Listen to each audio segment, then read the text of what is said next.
ជំរាបសួរពុកម៉ែបងប្អូនទាំងអស់គ្នានាងខ្ញុំសានវិជ្ជឌីជាបេក្ខជន Master Chef នៅរដូវកាលទី4ហើយថ្ងៃនេះដែរគឺខ្ញុំមានបែបជា dessert strawberry truffle អញ្ចឹងនៅក្នុងនេះដែរមាននំប៉័ងជ្រុង strawberry ជីអង្កាមម្សៅចាហួយប្រេងអូលីវក្លិនវ៉ានីឡា whipping cream និងទឹកដោះគោស្រស់រាល់ការក្រេបស្រាបពីកម្ពុជានឹងនាំអ្នកទៅកាន់ពិភពខាងក្រោយនៃរសជាតិ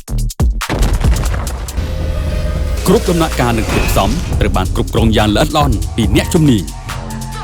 បច្ចេកវិទ្យាខ្លាយជាសម្លេងតន្ត្រីវិទ្យាសាស្ត្រខ្លាយជាចលនារីឯរសជាតិខ្លាយជាសិល្បៈ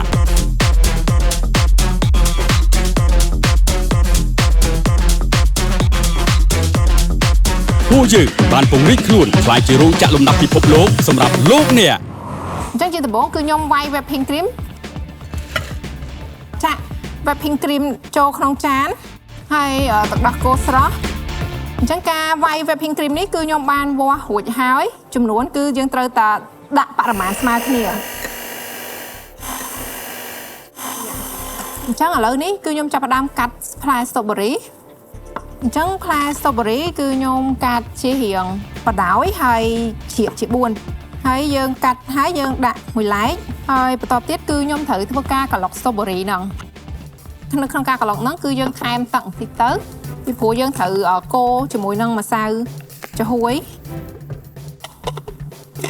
អញ្ចឹងខ្ញុំក្លុក strawberry ត្រង់កាក strawberry ចេញដើម្បីយើងយកតែទឹកអញ្ចឹង strawberry រៀងក្តៅតិចទៅយើងដាក់ម្សៅចាហួយចូលថែមអំបិលបន្តិចអញ្ចឹងខ្ញុំទុកវាឲ្យរៀងត្រជាក់បន្តិចអញ្ចឹងថ្ងៃនេះគឺយើងដេក័របង្អែមអាចារ្យនេះដោយនៅក្នុងកែវអញ្ចឹងខ្ញុំនឹងធ្វើការកាត់នំប៉័ងរបស់យើងឲ្យតម្រឹមជាមួយនឹងមាត់កែវកាត់ប្រហែលជាចំនួន2ទៅ3នំប៉័ងអញ្ចឹងឥឡូវនេះគឺ strawberry របស់យើងគឺយើងកូរទៅគឺមានពណ៌ក្រហមស្អាតហើយអញ្ចឹងខ្ញុំចាក់ strawberry របស់យើងដែលយើងកូរនេះចូលក្នុងកែវដើម្បីឲ្យវាកជាបាតនៃនំរបស់យើងអញ្ចឹងខ្ញុំទុកដាក់ដាច់មួយដែលឡែកឥឡូវនេះគឺខ្ញុំចូលដល់ការវាយ whipping cream ដែល whipping cream របស់យើងគឺត្រូវមានតកជាជំនួយអញ្ចឹង whipping cream គឺយើងត្រូវតែត្រជាក់ហើយបន្ទាប់មកគឺយើងវាយជាមួយ mixer បន្តិចសិនឲ្យវាឡើងបានយើងដាក់ទឹកដោះគោស្រស់ឥឡូវយើងឃើញថា whipping cream របស់យើងគឺឡើងហើយអញ្ចឹងខ្ញុំចាក់ទឹកដោះគោស្រស់ចូលអញ្ចឹងឥឡូវនេះ whipping cream របស់យើងគឺវាយបានសម្រេចហើយឥឡូវនេះខ្ញុំបន្ថែមក្លិនវ៉ានីឡាបន្តិចដើម្បីឲ្យវាឈ្ងុយ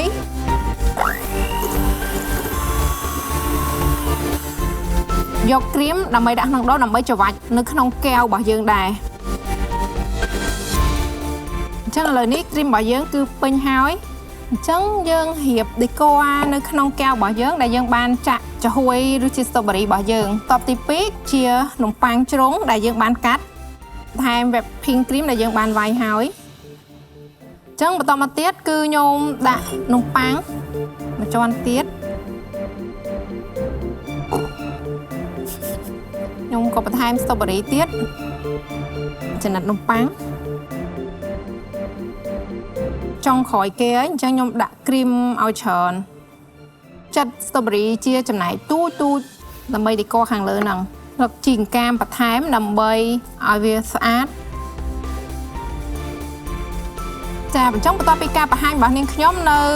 dessert មួយមុខដែលមានឈ្មោះថា strawberry truffle ដែលយើងនិយាយជាទូទៅភាសាខ្មែរថាបង្អែមលាងមាត់អញ្ចឹងសង្ឃឹមថាអ្នកទាំងអស់គ្នានឹងអាចធ្វើបង្អែមប្រភេទនេះបង្អែមបែបអឺរ៉ុបជូនដល់ក្រុមគ្រួសារនិងមនុស្សជាទីស្រឡាញ់បានគាំទ្រខ្មែរ Berry Chick គាំទ្រផលិតផលក្នុងស្រុកលើកកម្ពស់វិស័យម្ហូបអាហារបដិសណ្ឋារកិច្ចកីឡានិងសិល្បៈវប្បធម៌ខ្មែរច្រើនបំផុតនៅកម្ពុជា Cambodia Premium កាន់តែប្រណិតកាន់តែស្និទ្ធស្នាលតុពិសាកម្ពុជាបន្សុទ្ធគ្រប់ដំណក់ជាមួយបច្ចេកវិទ្យា Smart Triple Filter តោះឥឡូវនេះបន្ទាប់ពីយើងធ្វើបង្អែមអាចារ្យនេះរួចរាល់គឺយើងតែងតែនឹកឃើញដល់សម្ភារៈដែលយើងប្រើប្រាស់អញ្ចឹងនឹងមានការប្រឡាក់អញ្ចឹងតោះទៅលាងសម្អាតជាមួយខ្ញុំទាំងអស់គ្នាបន្ទាប់ពីការចម្អិនហើយអនាម័យក្នុងផ្ទះបាយជារឿងសំខាន់អូរ៉ាជាជម្រើសដ៏ល្អសម្រាប់មេផ្ទះឆ្លាតវៃជំរះស្នាមប្រឡាក់និងខ្លាញ់បានលឿនគ្មានក្លិនជាប់ចានមិនកាត់ដៃចានឆ្នាំងភ្លឺចែងចាំង